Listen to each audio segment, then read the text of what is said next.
I prefer to make an outline for my writing assignment before I begin writing the first draft. First of all, I can organize my thoughts when I put an outline for it. For example, last week I wanted to write an essay about the internet. So I wrote an outline about the advantages, disadvantages for the internet and its impact on our lives. I was able to organize my thoughts in order to write a very good assignment. Moreover, for my assignment to be very effective, I need to make an outline for it. For instance, because I organized my thoughts about the internet, I was able to write an effective assignment. And when my teacher read it, she found it very good one and she was impressed and she gave me very good grades for it. Finally. Hello, Michael. I hope you are doing well. Michael, I have a couple of questions for you. The first one regarding the independent question number 1 and 2.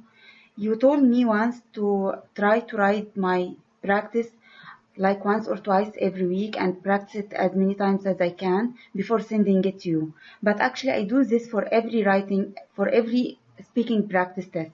I don't know if this is a good strategy or it will harm me when I take my exam. And the second question for you regarding the delivery, because every time you are telling me that I have minor delivery problems and you are giving me like 24 or 24 to 26, I cannot figure out what is the problem with the delivery. How can I solve this one? So while I'm taking the exam, I won't have this problem. And every time you are commenting that I have a non-native speaker accent, which definitely a problem for me and I cannot overcome it, even though I'm listening to a lot of English movies or I speak to Native Americans, I cannot overcome this problem. And I feel afraid that it might harm me during my exam, but this is the main problem. Every time you are telling me that I have a minor delivery problems and that's why I cannot get a perfect score like 26 or higher. So those are the two questions that I hope you can answer me. And actually I didn't schedule any exams in the near future because I still don't feel that I'm confident enough. Even though I got 24 last time, I don't think that I am ready to take this step again. So I hope your comments will be effective for me, and thank you very much for your help. Yeah, hi there. These comments are for Dieta79, and I am Michael, the founder, owner, and the materials writer for all of your lessons at the 7-step system to pass a TOEFL IBT. And I'm going to listen to your independent speaking practice number 130. Students like to make an outline of the writing assignment before they begin their first draft. Others prefer to write the first draft immediately without any planning at all. Which do you prefer and why?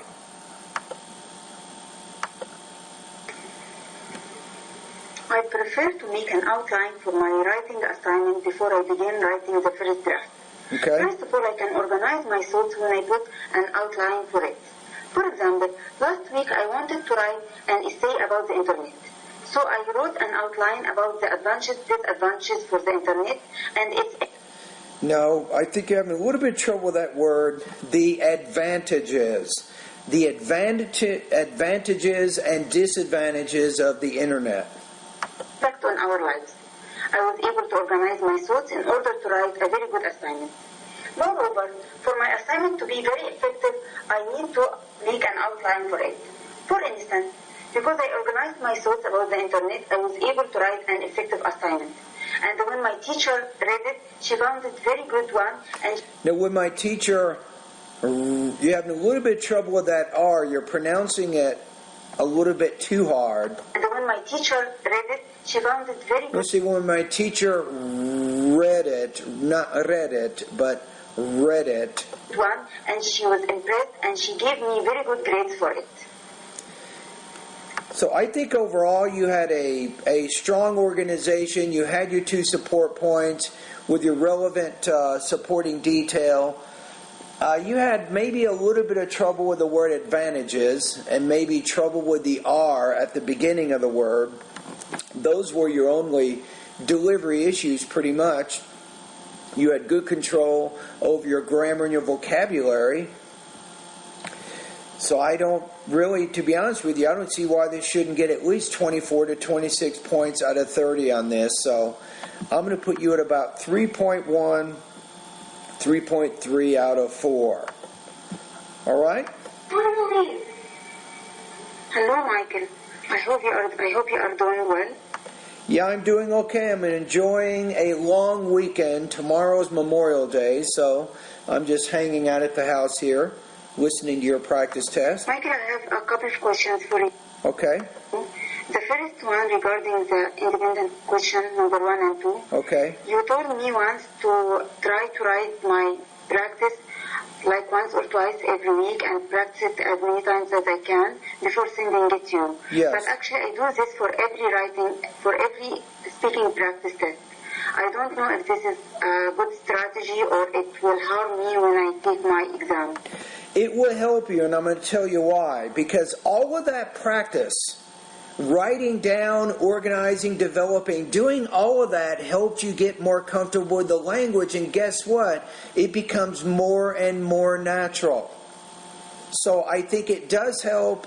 I've had other students do it in the past. I had a Japanese student who did this for 2.5 months, and she ended up getting 28 points on the speaking section. So it will help you. Now, of course, at some point, you probably, if you want to get some feedback, to get an idea of exactly where you are on the TOEFL, is maybe sometime during the week, you can do one of your practice tests without any preparation at all and just take the 15 seconds and see how you do. But it will help you. And the second question for you regarding the delivery, because every time you are telling me that I have minor delivery problems and you are giving me like 24 or 24 to 26. Yes. I cannot figure out what is the problem with the delivery. How can I solve this one? So while I'm taking the exam, I won't have this problem. And every time you are commenting that I have a non-native speaker accent, yes, which is definitely a problem for me, and I cannot overcome it. Even well, not necessarily. A non-native speaker accent is not always a bad thing. I mean, as long as we can understand what you're saying. So in today's response, for example, you had problems with the word advantages, and you also had problems with the R sound as in the beginning of the word, right? So those are the two specific issues. So I'm listening to a lot of English movies, or I speak to Native Americans. I cannot overcome this problem, and I feel afraid that it might harm me during my exam, but this is the main problem. Every time you are telling me that I have a minor delivery problems, and that's why I cannot get a perfect score like 26 or higher. So those are the two questions that I hope you can answer me. And actually, I didn't schedule any exams in the near future because I still don't feel that I'm confident enough. Even though I got 24 last time, I don't think that I am ready to take this step again. So I hope your comments will be effective for me, and thank you very much for your help. Okay.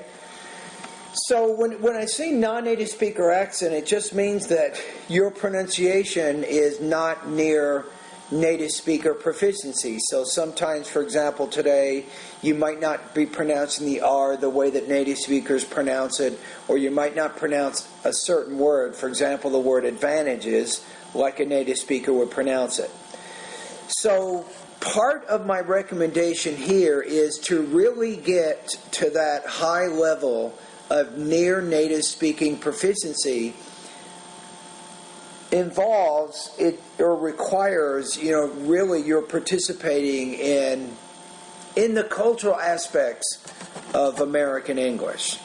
Now what I'm saying is, if I was telling one of my other students about this, if you join a group in your city where you can go and you can hear English every week, that would be great. For example, if you're religious, and if you could find a religious group here, a church group in the United States that matches your religious beliefs, and then you attend maybe that church on a week-to-week basis, that would definitely make a big difference in helping you to reduce your non-native speaker accent. It will help, right? Another one is, I tell all my students this one, is Toastmasters. Toastmasters.org is an international speaking organization designed to help people get more comfortable speaking in front of groups. I'd recommend, if you could, join that group. You can show up maybe once or twice a week, and you can interact with native speakers, and you can give presentations in front of them. That would be a great opportunity to improve your English. That's something that you could definitely think about. So think about that. That's another opportunity. Now, if you do what my wife does, and my wife does not need to improve her English. She's a native speaker here in the United States, but she goes to my kids' elementary school once a week on Wednesdays, and she volunteers to help the first grade teacher. And she's there about 8 hours every Wednesday. Now, if you could volunteer somewhere and you could get English or have the spoken language where you're speaking it for that long period of time, it would help. The main thing is you have to really psychologically, D8-79, this is not easy, but you have to psychologically really want to identify with the new culture. And the only way you're going to do that is if you actually feel part of this culture. A lot of people come to the United States, but they don't really feel part of the city or the culture.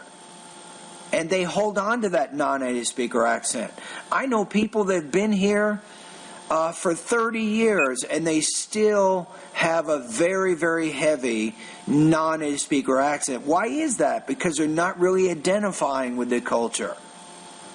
They're not speaking enough English even after 30 years. No joke. Remember, in the United States, you can pretty much speak almost any language that you want, and you will find people here who speak that language.